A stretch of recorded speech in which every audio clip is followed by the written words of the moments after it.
दोस्तों, सुज़लॉन एनर्जी की बात करें तो यहाँ पे बहुत बड़ी गुड न्यूज़ निकल के आ रही है। सुज़लॉन एनर्जी और सुज़लॉन ग्लोबल सर्विस लिमिटेड का जो मर्जर होने जा रहा है उसको बीएसई और एनएससी ने अपनी तरफ से अप्रूवल दे दिया है। उन्होंने इसको अपनी तरफ से रजामंदी दे दी है, यानी अब ये मर्जर है वो आगे बढ़ सकता है। तो पूरी खबर क्या है उसको समझने की कोशिश करेंगे। सुज़लॉन एनर्जी अपने बिजनेस को धीरे धीरे करके मर्ज कर रहे हैं। बहुत सारी इनकी कंपनियां हैं जो विदेशों में भी है और ये बहुत सारी सब्सिडीज कंपनी के माध्यम से बिजनेस करते हैं, लेकिन उससे खर्च बढ़ जाता है, अलग अलग मैनेजमेंट को संभालना होता है और बहुत सारी आप देखें तो दूसरे खर्च भी बढ़ जाते हैं। मैनेजमेंट अलग होता है, निर्णय लेने में बहुत ज़्यादा समय लग जाता है। तो कंपनी चाहती है कि वो सारा का सारा जो समय है उसको बचाया जाए, पैसे को बचाया जाए, और इसीलिए ये फैसला किया गया है। तो पूरी अपडेट क्या है उसको समझने की कोशिश करेंगे इस वीडियो के माध्यम से। इसके अलावा सेबी ने एक बहुत बड़ी राहत दे दी है शेयर होल्डर को। क्या है वो राहत उसको समझने की कोशिश करेंगे इस वीडियो के माध्यम से, और किसको इसका फ़ायदा हो सकता है और सुज़लॉन आने वाले इसमें किस तरह से बेहतर कर सकता है उसको जानने की कोशिश करेंगे इस वीडियो के माध्यम से। लेकिन फ्रेंड्स, उससे पहले अगर आप पहली बार हमारे चैनल पे आए तो चैनल को सब्सक्राइब कर दीजिए, एक बेल आइकॉन दबा दीजिए ताकि जब भी नया वीडियो बने पहला नोटिफिकेशन आपको मिले। वीडियो पसंद आए तो लाइक से जरूर कीजिए।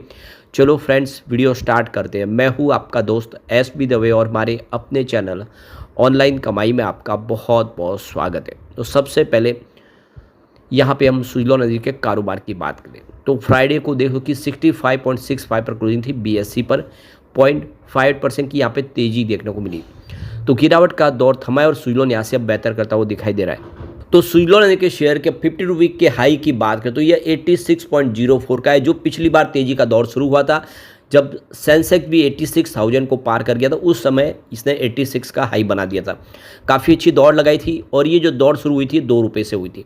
2 रुपये का जो शेयर था वो 86 तक पहुंचा, एक बड़ा मल्टीबैगर साबित हुआ।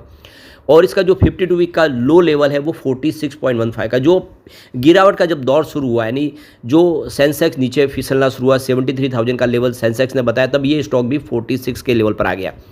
अब यहाँ से आप देखिए अपने 52 वीक के हाई लेवल से 24% नीचे है स्टॉक, लेकिन 52 वीक के लो लेवल से देखें तो 41% रिकवर भी हो चुका है। इसने काफ़ी बेहतर किया है। अब इसका जो मार्केट कैप बढ़ते हुए 89,520 करोड़ तक पहुँच गया है।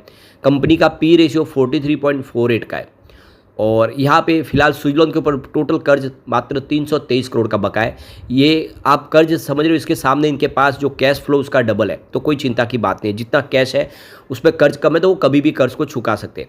और आप देखें तो ये इस समय कंपनी की ऑर्डर बुक तो बहुत ही ज़बरदस्त है। कंपनी शानदार प्रॉफिट में आ चुकी है और आने वाले समय उन ऑर्डर को कंप्लीट करेगी 2-3 सालों में शांति से, कोई चिंता की बात नहीं है।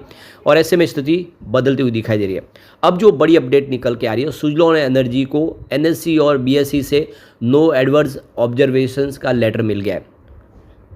तो सुज़लॉन एनर्जी के पूर्ण मालिकाना हक वाली जो सब्सिडीज कंपनी है Suzlon global service limited company का इसमें विलय होने जा रहा है सुज़लॉन में। इसे लेकर पिछले साल मई में मंजूर की गई स्कीम ऑफ अरेंजमेंट पर सुज़लॉन एनर्जी को बीएसई और एनएससी से नो एडवर्स ऑब्जर्वेशंस लेटर मिला है। इसका मतलब है कि स्टॉक एक्सचेंज को इस विलय के कोई प्रतिकूल असर दिखाई नहीं देते हैं। इसे एक तरीके से एक्सचेंजों की ओर से विलय को दिया गया ग्रीन सिग्नल कहा जा सकता है, यानी उन्होंने इसको मंजूरी दे दी गई है। स्कीम ऑफ अरेंजमेंट को कंपनी के शेयर होल्डर और क्रेडिटर्स ने अगस्त 2024 में ही मंजूरी दे दी थी। वही बोर्ड ने मई 2024 में इसकी मंजूरी दे दी थी। विलय को अभी national company law tribunal NCLT से मंजूरी मिलना बाकी है। अभी NCLT का इसमें अभी फैसला आना बाकी है। सुज़लॉन एनर्जी कह चुकी है कि विलय के बाद सुज़लॉन ग्लोबल सर्विस के शेयर होल्डिंग पैटर्न में कोई बदलाव नहीं होगा, नई सुज़लॉन एनर्जी के शेयरों का कोई नया इश्यूएंस होगा। तो काफ़ी सारी रेगुलेटरी अप्रूवल मिल चुकी है। अभी फिलहाल मामला जो है NCLT में और NCLT से भी जल्दी ही मंजूरी मिल जाएगी।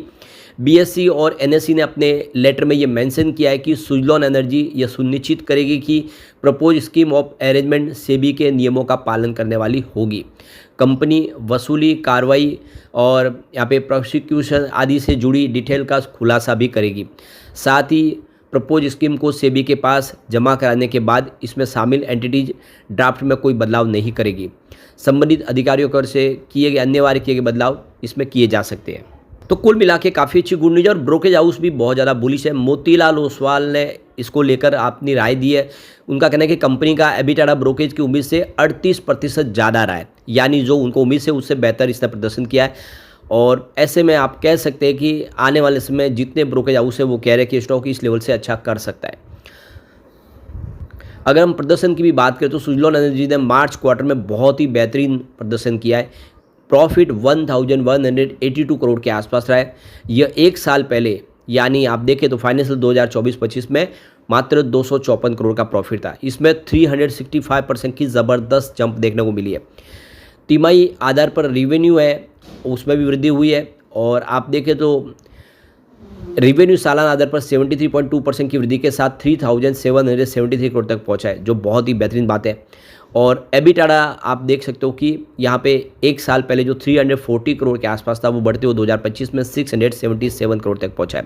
एबिटाडा मार्जिन भी देख सकते हो कि 15.6% से बढ़कर 17.9% हुआ है, यानी कुल मिला के बहुत ही बेहतरीन प्रदर्शन किया और आने वाले समय सुजलॉन कमाल कर सकता है। अब एक जो बड़ी गुड न्यूज़ निकल के आ रही है निवेशकों के लिए जिनके पास फिजिकल शेयर है, कैपिटल मार्केट रेगुलेटर यानी सेबी ने निवेशकों को एक वन टाइम स्पेशल विंडो की सुविधा दी है।